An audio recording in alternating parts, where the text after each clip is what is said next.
आज बाबा साहब अम्बेडकर जिंदा होते तो उनको कहते हैं लोग कि भाई आप नहीं बदल सकते अपना रिलीजन।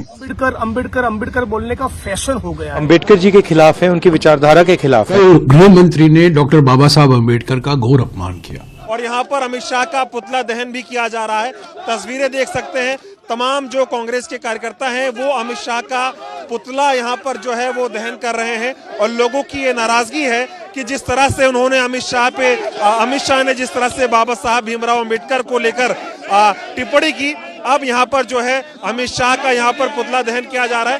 तस्वीरें आप यहाँ पर देख सकते हैं, तमाम लोग यहाँ पर जो है वो आए हैं, बातचीत करेंगे। तमाम लोग हैं, आप लोग प्रदर्शन कर रहे हैं। अमित शाह ने जो कहा, क्या अमित शाह ने बाबा साहब अम्बेडकर का अपमान किया है, देश के बहुजनों का अपमान किया है, स्वतंत्रता सेनानियों का अपमान किया है, संविधान का अपमान किया है।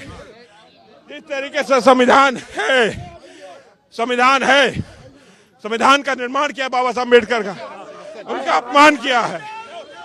ठीक है, इसीलिए हम लोग प्रदर्शन कर रहे हैं। ये देखिए, तमाम लोग जो यहाँ पर प्रदर्शन कर रहे हैं उनको हिरासत में लिया जा रहा है। देखिए, जो कांग्रेस पार्टी के जो तमाम कार्यकर्ता हैं प्रदर्शन कर रहे हैं, उनको यहाँ पर गिरफ्तार करने की जो है वो कोशिश हो रही है। और तमाम लोग देखिए, यहाँ पर पुलिस जो है उनको अपने बसों में बैठाकर ले जाने की कोशिश जो है वो कर रही है।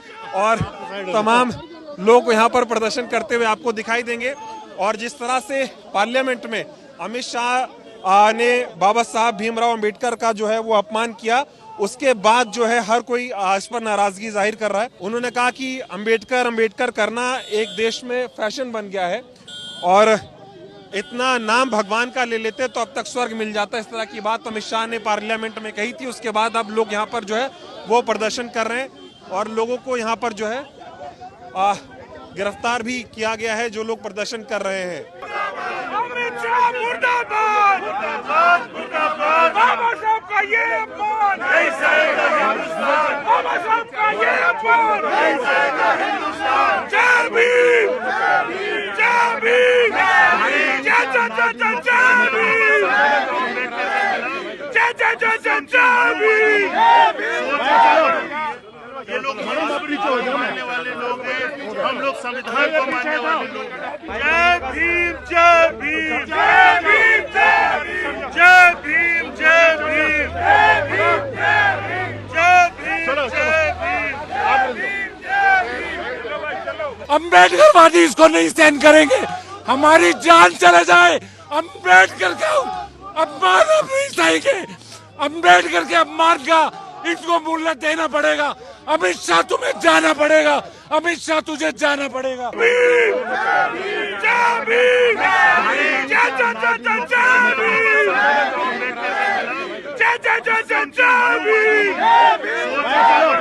ये अपमान नहीं सहेंगे, नहीं सहेंगे। इस गंजे को माफी मांगनी पड़ेगी, अमित शाह को हर हालत में माफी मांगनी पड़ेगी, भारत के लोगों से माफी मांगनी पड़ेगी। जहां जहां बीजेपी सत्ता में है वहां पर आप कन्वर्जन के खिलाफ कानून बना दिए, जबकि संविधान में राइट टू चॉइस एक फंडामेंटल राइट है। आप कौन होते किसी को रोकने के लिए मजहब तब्दील कोई कर रहा है? तो अगर आज बाबा साहब अम्बेडकर जिंदा होते तो उनको कहते हैं लोग कि भाई आप नहीं बदल सकते अपना रिलीजन। जब बाबा साहब अम्बेडकर संविधान बनाए और उन्होंने अपना रिलीजन चेंज किया, आप कौन होते उसके खिलाफ रूल्स कानून बनाने वाले? आपने कानून बना दिया। आपने लव जिहाद के ऊपर कानून बना दिया। बीजेपी जहां जहां सत्ता में है वहां पर संविधान के खिलाफ काम कर रही है।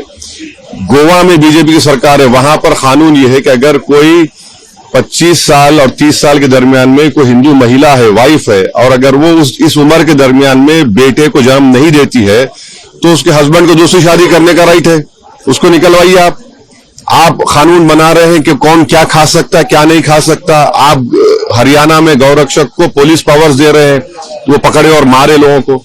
ये संविधान में है क्या? ये तो ये साफ जाहिर होता है कि अमित शाह और बीजेपी में एक डिस्क्रिमिनेटरी, उनके पास एक पॉलिसी है मुसलमानों के खिलाफ। और भारत के संविधान में फ्रीडम ऑफ रिलीजन एक फंडामेंटल राइट है। आर्टिकल 26 में रिलीजियस डिनोमिनेशन को इख्तियार है कि अपने मजहबी इदारों कायम करे। तो ये दोनों फंडामेंटल राइट्स का वायलेशन कर रहे हैं। कल पार्लियामेंट में अमित शाह ने बाबा साहब अम्बेडकर के बारे में बहुत ही गंदी बात की। डॉक्टर भीमराव बाबा साहब अम्बेडकर का अपमान करते हुए ये कहा कि आजकल कुछ लोगों को अम्बेडकर अम्बेडकर अम्बेडकर बोलने का फैशन हो गया है। अरे जो दलित, आदिवासी, ओबीसी से जो कमजोर लोग हैं, अपनी पीड़ा और दर्द बाबा साहब अम्बेडकर ने उनकी पीड़ा और दर्द को समझा था, इसलिए वो अम्बेडकर का नाम लेते हैं। जो सामाजिक न्याय की लड़ाई लड़ते हैं, इसलिए वो भीमराव बाबा साहब अम्बेडकर को याद करते हैं। ये कोई फैशन नहीं। तो इस प्रकार से इंसल्टिंग टोन में बाबा साहब अम्बेडकर के बारे में बात करना, वो भी पार्लियामेंट में, वो बेहद शर्मनाक है। और अमित शाह को हर कीमत पर माफी मांगनी चाहिए। अमित शाह को संसद के पटल पर से माफी मांगनी चाहिए, जनता के बीच में आकर माफी मांगनी चाहिए और ये कहना चाहिए कि मैं दोबारा कभी ये गलती नहीं करूंगा। और न केवल इतना, नरेंद्र मोदी को उससे माफी मंगवानी चाहिए। आप लोग मनुस्मृति गौड़ से करते रहिए, हम संविधान और अम्बेडकर की बात करते रहेंगे। संविधान जिंदाबाद, अम्बेडकर जिंदाबाद, जय भीम बोलेंगे, लगातार बोलेंगे, बार बार बोलेंगे। और अमित शाह तुमसे माफी भी मंगवा कर रहेंगे। जब तक तुम माफी नहीं मांगोगे, तुम्हारे खिलाफ उग्र आंदोलन होगा, ये लिख के रखो। कॉन्स्टिट्यूशन के खिलाफ है ये। इन्होंने कहा, ये पहले ही कह रहे थे कि कॉन्स्टिट्यूशन को हम चेंज करेंगे, ये इसके खिलाफ हैं। अंबेडकर जी के खिलाफ हैं, उनकी विचारधारा के खिलाफ हैं।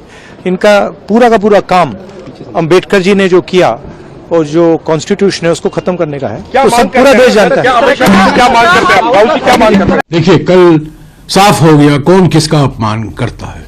कल गृह मंत्री ने डॉक्टर बाबा साहब अम्बेडकर का घोर अपमान किया। उन्होंने क्या कहा, आप लोग अम्बेडकर अम्बेडकर अम्बेडकर जपते हो, बेहतर होता कि आप भगवान का नाम लेते।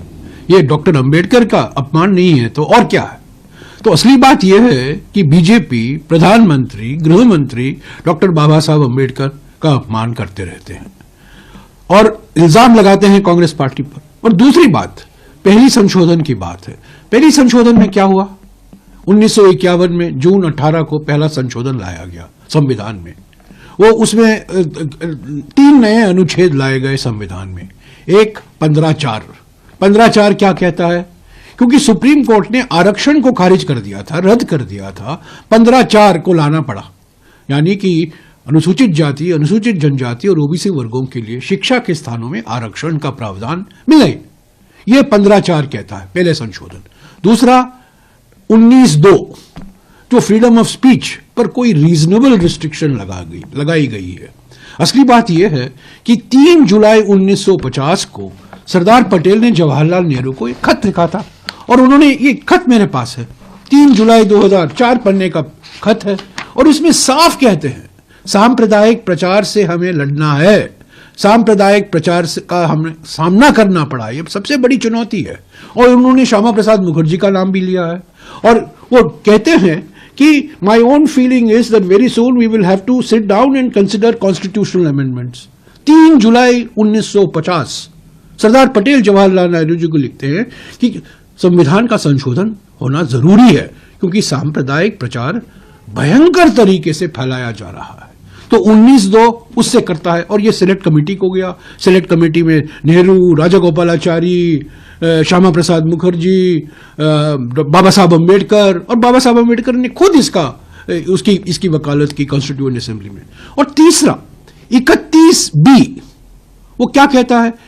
सुप्रीम कोर्ट ने जमींदारी जो रद्द कर दी थी, जमींदारी को जो हटाया गया था, सारे अधिनियम को उन्होंने रद्द कर दिया था, उन्होंने नकारा। और इससे निपटने के लिए संविधान में संशोधन करना पड़ा 31(b). तो ये 3 अनुच्छेद हैं, 15(4), 19(2) और 31(b). ये पहले संशोधन से आया, ये किसी के मनमर्जी से नहीं आया।